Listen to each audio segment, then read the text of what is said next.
wabarakatuh. Halo semuanya, perkenalkan saya Nadine Andriana dengan NIM J1401241010 akan menyampaikan resum pada mata kuliah penulisan dan penyuntingan berita dengan topik yaitu review portofolio berita.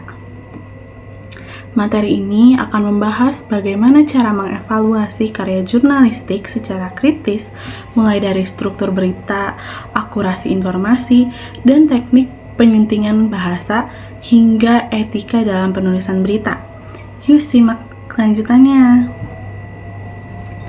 Review portofolio berita adalah proses penilaian terhadap kumpulan karya jurnalistik untuk melihat kualitas penulisan, konsistensi gaya bahasa, serta pemahaman etika seorang penulis berita. Dalam penulisan berita, struktur menjadi hal yang sangat penting. Judul atau headline itu harus kuat, jelas, dan informatif. Penulis juga harus membuat lead atau teras berita yang mampu menjawab informasi paling penting di awal tulisan agar pembaca ini langsung memahami inti beritanya. Selain itu, alur berita harus mengalir dengan baik melalui bridge ataupun jembatan antara paragraf sehingga berita ini terasa runtut dan tidak membingungkan. Materi ini juga menekankan pentingnya akurasi dan verifikasi data. Penulisan nama, gelar, tanggal, maupun angka tidak boleh salah. Berita juga harus memiliki konteks agar pembaca ini memahami mengapa suatu peristiwa itu penting untuk diberitakan.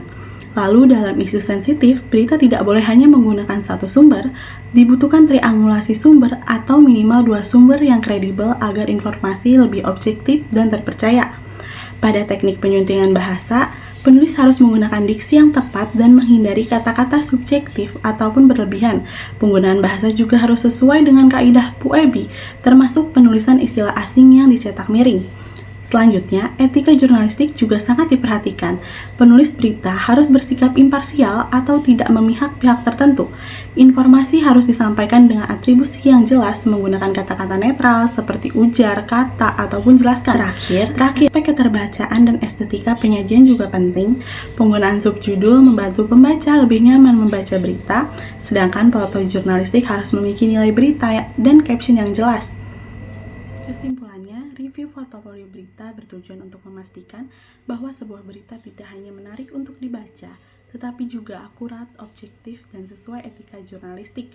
Melalui materi ini, kita belajar bahwa menulis berita membutuhkan ketelitian, kemampuan menyunting, serta tanggung jawab dalam menyampaikan informasi kepada publik. Sekian